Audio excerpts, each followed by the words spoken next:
Hello my dear students. आज मैं चर्चा करूंगा आपके सामने एक नए विषय पर। नया विषय इस तरह का है कि वो कॉन्स्टिट्यूशन में भी है और एक नए सब्जेक्ट के रूप में भी अम्बेडकर लॉ यूनिवर्सिटी के द्वारा इस बार लॉन्च किया गया है, जिसे हम जनहित वकालत के नाम से, पब्लिक इंटरेस्ट लॉयरिंग के नाम से जानते हैं। सबसे पहले तो मैं उम्मीद करता हूँ कि आप सभी लोग कोरोना की इस दूसरी लहर के आने के बावजूद, जबकि कॉलेजेस एक तरह से बंद हो गई है और सरकारों के द्वारा छुट्टियां डिक्लेयर कर दी गई है, आप सभी घर पर परिवार सहित स्वस्थ होंगे, मस्त होंगे। टेक केयर, अपना ध्यान रखें, अपने परिवारजनों का ध्यान रखें, आवश्यक हो तो ही बाहर निकलें। काफ़ी दिन हो गए थे, मैं आपसे बात भी करना चाह रहा था, तो अभी समय जो है वो एक साल पहले था वो ही वापस आ चुका है, तो हमें बहुत ध्यान रखना है और इसके साथ साथ हमारा अध्ययन भी हमें जारी रखना है। तो आप देखें, मैं जिस विषय पर आज बात कर रहा हूँ वो है पब्लिक इंटरेस्ट लिटिगेशंस, जनहित याचिकाएं। इससे पहले हम कॉन्स्टिट्यूशन में देख चुके हैं कि पब्लिक इंटरेस्ट लिटिगेशंस जो है वो हाई कोर्ट और सुप्रीम कोर्ट में लगाई जा सकती है।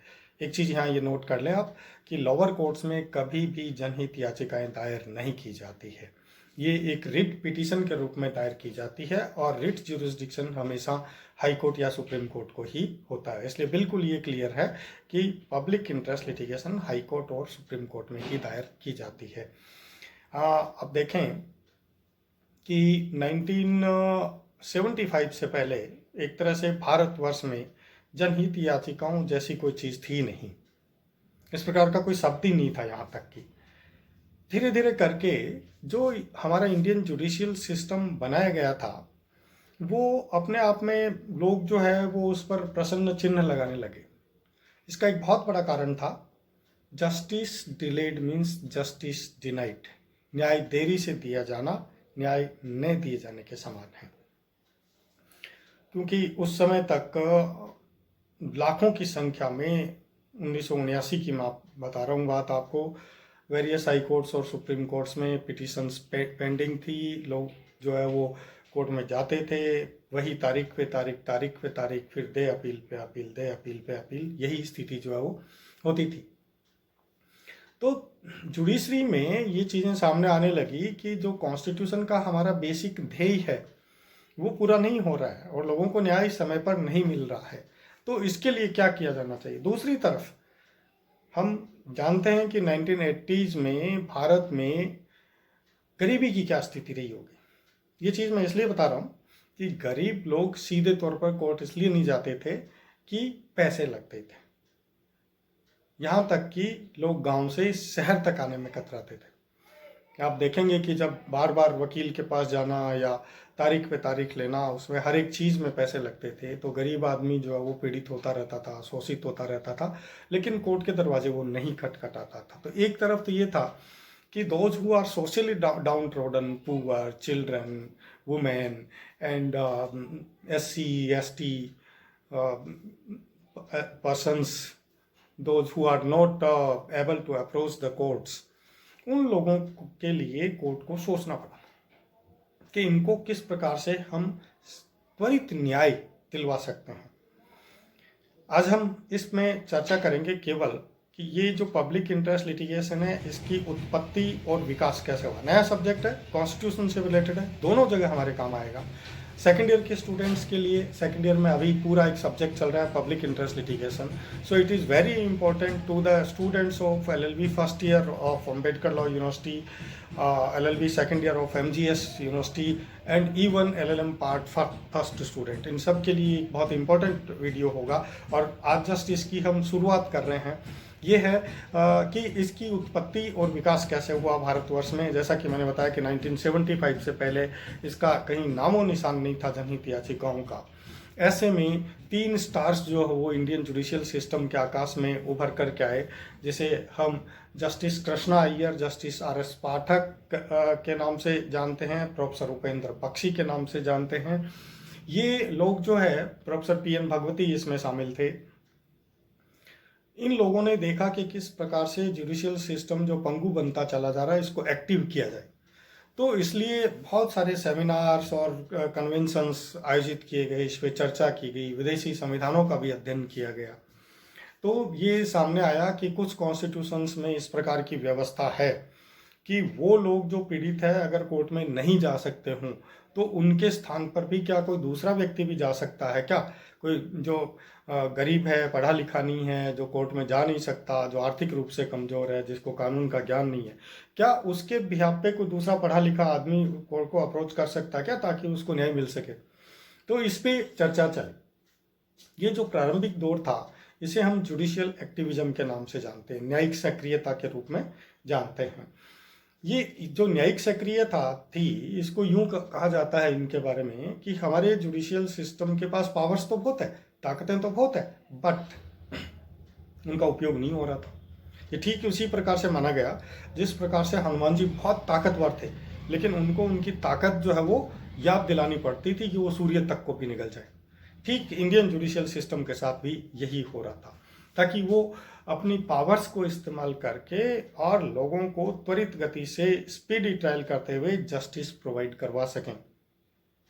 तो इसके लिए जो है वो justice P N Bhagwati, justice Krishna Iyer, justice R S Pathak और प्रोफेसर उपेंद्र बख्शी, इन लोगों ने मिल करके जो है वो बहुत सारे प्रयास किए और हमारे सामने जो है ये सारी चीज़ें निकल करके आई, जिसे हम जनहित याचिकाओं के नाम से जानते हैं। इसमें हम अगली क्लास में बहुत सारे केस लॉज के बारे में चर्चा करेंगे। इसके बारे में मैंने आपको सबसे पहले बताया ही है, कुछ केस लॉज बताए हैं, जैसे रतलाम म्यूनिसिपल कॉरपोरेशन का केस था, ये वर्दी चंद का है ना, रेलवे शोषित कर्मकार संघ वर्सेस स्टेट ऑफ महाराष्ट्र का केस था, किंकरी देवी वर्सेस हिमाचल प्रदेश का केस था, rural litigation entitlement centre Dehradun versus state of Uttar Pradesh का केस था।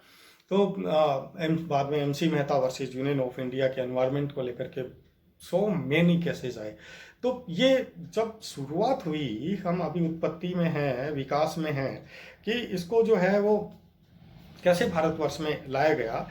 बाद में जो इतने सारे केसेस जो है वो प्रारंभिक तौर पर सुप्रीम कोर्ट के द्वारा सुने जाने लगे, जिससे गरीब लोगों को जो है वो त्वरित न्याय मिलने लगा और रिलीफ मिलने लगी।